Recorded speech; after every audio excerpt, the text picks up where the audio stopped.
Enfin, on est qualifié. On est qualifié. Le Barça se qualifie en 8ème de finale, oui. Et en plus de ça, je crois, si je dis pas de conneries, mais il me semble bien qu'on est premier du groupe. Normalement, on finira, quoi qu'il arrive, premier du groupe. Si ça, c'est pas une bonne nouvelle, je sais pas ce que c'est.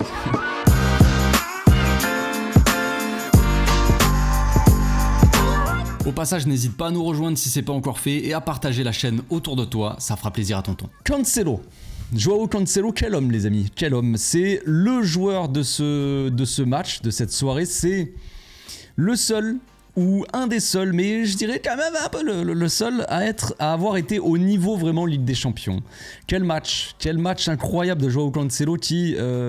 pour une fois, donc c'est arrivé 2 fois, la dernière fois qu'il avait joué à gauche, j'avais pas pu voir le match, moi c'était contre Alaves, donc c'est pas le même genre de match, mais il avait joué à gauche, avec Joao Félix, tout ça, et moi j'avais pas pu voir vraiment ce que ça avait donné, j'avais même pas regardé la rediff, bref on s'en fout. Mais là, donc deuxième fois qu'il joue à gauche et il a été exceptionnel. Donc c'est pas parce qu'il a joué à gauche qu'il a été exceptionnel. Ce n'est pas pour autant qu'il va falloir tout le temps le mettre à gauche et dire. Mais c'est une solution de plus. C'est ce que on en parlait en début de saison. On savait que Cancelo, il a souvent joué à gauche quand il était à Manchester City. Il a sorti des très gros matchs à gauche, à droite, au milieu, au cage, à la buvette. Il fait tout. Cancelo. Il a tout fait ce soir. Donc il était à buvette, il était en train de servir les matés pour Lewandowski, pour tout ça, mais bon, après, il y avait un peu de mal les attaquants. Donc voilà, Cancelo qui joue à gauche, mais ça veut pas dire qu'il faudra tout le temps le mettre à gauche, ça veut pas dire qu'il est meilleur à gauche qu'à droite, ça veut surtout dire que ce soir, il était dans un soir de fou, il était motivé à fond et il était en mode Ligue des Champions tout simplement. Et c'était un des seuls à être vraiment en mode Ligue des Champions. Dès qu'il avait le ballon, ça faisait des différences, tu sentais qu'il pouvait se passer quelque chose, c'était vraiment un gros match de sa part. Vraiment un très très gros match. Maintenant, il y en a eu d'autres, ça a été un peu plus compliqué. Koundé qui a fait un très très bon début de saison, qui est en train de se compliquer la vie. Match assez difficile de Jules Koundé, pas forcément très serein. À chaque fois qu'il avait la balle, franchement, j'étais pas très serein. Ronald, toujours dans l'engagement, toujours assez serein. Et Nico Martinez, un peu plus mitigé que d'habitude. Il a fait des bonnes choses, mais des fois, c'était un peu limite. Des fois, en fait, il sortait vraiment pressé haut et derrière, dans son dos, il se faisait prendre. Et il y avait personne pour redescendre. Il y avait personne qui suivait derrière, que ça soit Frenkie, que ça soit Gundogan. Ça suivait pas en défense. Donc ça nous a apporté énormément de risques sur les cages. Et en parlant des cages, on va parler quand même d'Iñaki Peña. Iñaki Peña qui a été très décrié. Hein, j'ai envie de dire que c'est peut-être la nature humaine, c'est comme ça. Iñaki Peña qui arrive et au lieu d'être encouragé, il va être critiqué. Il va être direct, Iñaki Peña qui joue, on va perdre. Mais non. Et non. Iñaki Peña qui a sorti un très grand match, qui nous a sauvés en première mi-temps. Le Barça, on a bien démarré. Franchement, on a bien démarré le match. Et puis après, petit à petit, on a commencé à devenir spectateur. La défense qui était catastrophique sur le but. Le but de Porto, la défense, elle est spectatrice. C'est horrible. C'est horrible de voir ça. C'est horrible. Même Frenkie, hein, je veux dire, il y a le contre et il est là comme ça, il regarde, il est arrêté et après il démarre. Tu vois, il n'y a pas d'action. Les mecs, ils sont spectateurs de leur propre truc. C'est pas possible. Nous, on est tous sur notre canapé comme ça, tranquille, en train de regarder le match. Vous le jouez le match. Donc tu dois être, tu vois, un peu plus concentré, un peu plus réactif quand même, sinon ça ne va pas. Donc heureusement, Iñaki Peña qui nous a sorti vraiment des grosses parades dignes d'un gardien titulaire, vraiment qui nous a sauvé les miches plusieurs fois en première mi-temps. Donc on a ce petit critiqué Iñaki Peña qui disait on est perdu sans Ter Stegen, avec Iñaki sur le terrain, et maintenant qu'Iñaki a fait un gros match, vous allez voir sûrement des critiques qui vont dire voilà, on n'a plus besoin de Ter Stegen qui est nul, mettez Iñaki Peña sur le terrain. Et peut-être même que c'est les mêmes qui feront les tu vois, retournement de veste, tout ça. Mais bon, c'est le jeu. C'est le jeu, c'est comme ça, on s'en fout. Moi perso, ça m'intéresse pas. En tout cas, le match, comme je le disais, avait bien démarré. Dans les 10-15 premières minutes, on arrivait quand même à sortir le ballon beaucoup plus facilement, sortir du pressing beaucoup plus facilement qu'au match aller. Forcément, avec Roméo, tout ça sur le terrain, c'était compliqué. Mais on avait quand même certaines difficultés et petit à petit, on avait cette domination qu'on a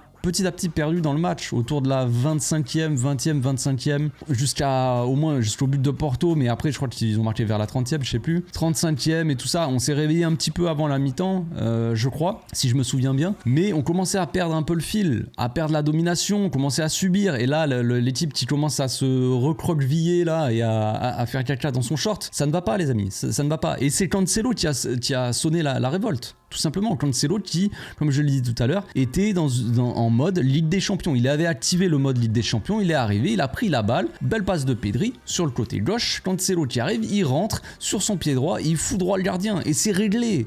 Et on n'en parle plus avec la célébration qui va bien, il est possédé ce Cancelo. Rappelez-vous quand il était en interview comme ça, et là c'était pareil, il avait les grands yeux écarquillés, vamos. Le mec, je sais pas ce qu'il a pris avant le match, mais faut le tester.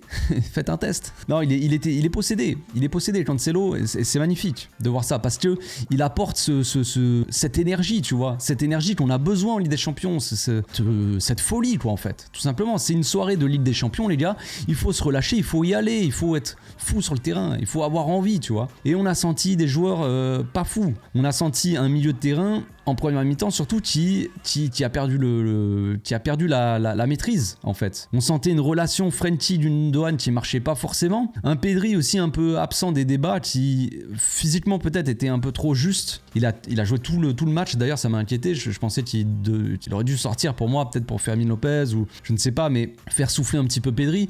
Là il a joué tout le match, c'est inquiétant je trouve parce qu'il paraissait déjà fatigué en première mi-temps. Rappelons-nous d'où on vient avec Pedri, on l'avait dit, perso moi c'était mon avis, il faut gérer Pedri, il faut le faire tourner, il faut pas le mettre tout le match en fait. Et là il a joué tout le match, pour moi c'est une mauvaise chose. Bref, donc un Pedri un peu en dessous qui perdait beaucoup de ballons en première mi-temps. En première mi-temps les gars il avait 73% de passes réussies. En deuxième je sais plus, mais en première mi-temps c'était 73% de passes réussies. C'est vraiment pas fou pour Pedri. Gundogan qui touchait très peu de ballons, un Frenkie qui voulait faire tout seul, ça m'a un peu saoulé. Frenkie il a fait un très bon match, Frenkie il est excellent, on peut dire tout ce qu'on veut, on adore Frenkie, il a une superbe coupe, c'est un beau joueur blondiné, on est content pour lui, c'est bien, mais il va falloir lâcher son ballon au bout d'un moment parce que ça me saoule.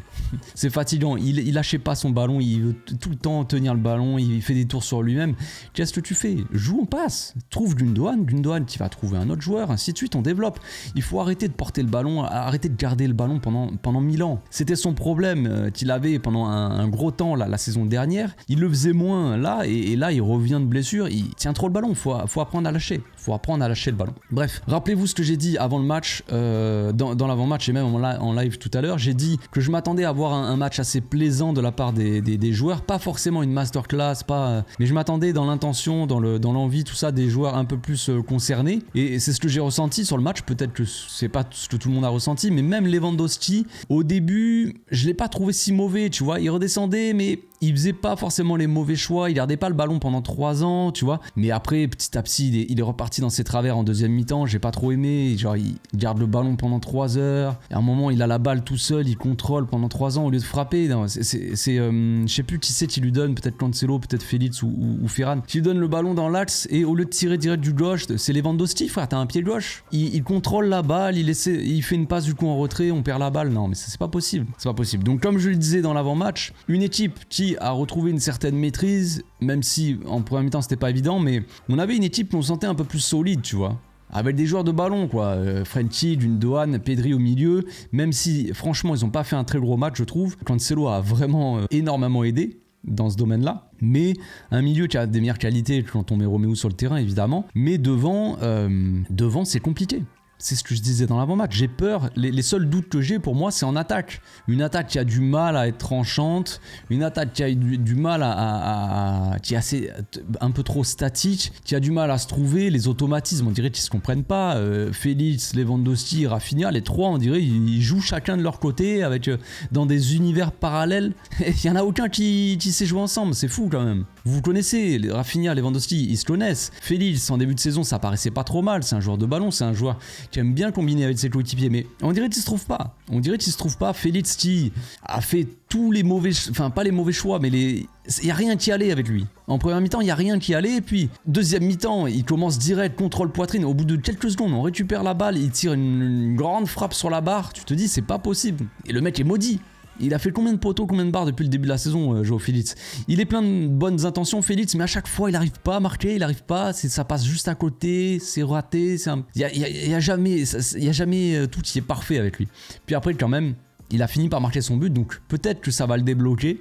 J'en sais rien, peut-être que ça va le relancer dans une nouvelle dynamique. Il y a le match contre l'Atlético qui va arriver. Normalement, il peut jouer contre l'Atlético, je crois. Donc, il va être surmotivé pour faire un gros match. Mais encore une fois, Cancelo, sur l'action, sur le but de Joao Félix, c'est Cancelo qui fait tout sur le côté. qui déborde, qui dribble, qui lui fait une passe, un caviar, et après Joao Félix qui finit bien. Il y a la qualité quand même. Joao Félix, de toute façon, on le sait, c'est un joueur très technique, énormément de qualité. Mais il y a ce petit truc à chaque fois, à chaque fois il loupe. Robert qui, comme sur les derniers matchs, hein, sur la lancée, et puis Rafinha qui a alterné. Il a bien commencé le match, Rafinha, je trouvais. Il a fait une frappe monumentale à ras de terre, arrêtée par le gardien, un peu à l'image de ce qu'il avait fait contre le Rayo. Il avait fait une grosse frappe aussi sur le poteau, je crois, où ça revient sur Lewandowski, tout ça. Intéressant, tu vois, je me dis, ah, c'est bien, Rafinha, il commence à frapper, à tenter un peu plus sa chance de loin, parce qu'il a une bonne frappe, tout ça, c'est bien, tu vois, faut qu'il ose. Et puis après, il a fait des mauvais choix, il y a rien qui allait. Rafinha a fait un match très mitigé, très mitigé, on peut pas dire qu'il a fait un bon match, même si à la fin, en fait, il a plutôt bien commencé avec une belle frappe, et il a fini le match avec un ciseau, retourné ciseau, où le goal a un réflexe monumental et qu'il la sort. Si ça fait but, c'est le but de la soirée, c'est le but de la semaine. C'est le but du mois peut-être. La petite balle piquée d'une douane au-dessus de la défense, c'était une action FIFA, tu vois. L1 triangle, L2 rond.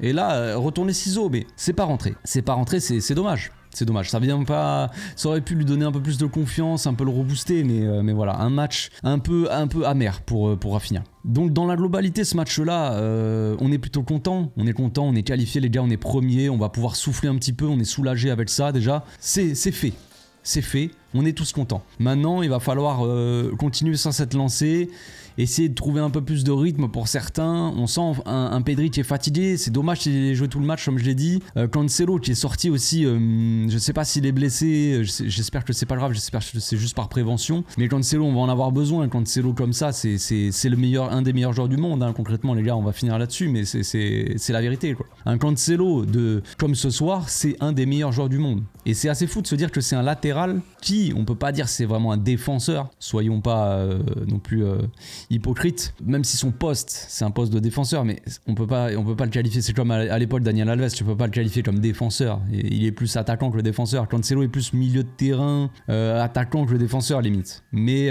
vraiment un Cancelo au top du top, et c'est fou de se dire que c'est ce gars là qui est le meilleur attaquant de l'équipe, c'est un latéral droit finalement. On se retrouve demain pour l'analyse les amis, d'ici là portez-vous bien, passez une très bonne soirée, ciao.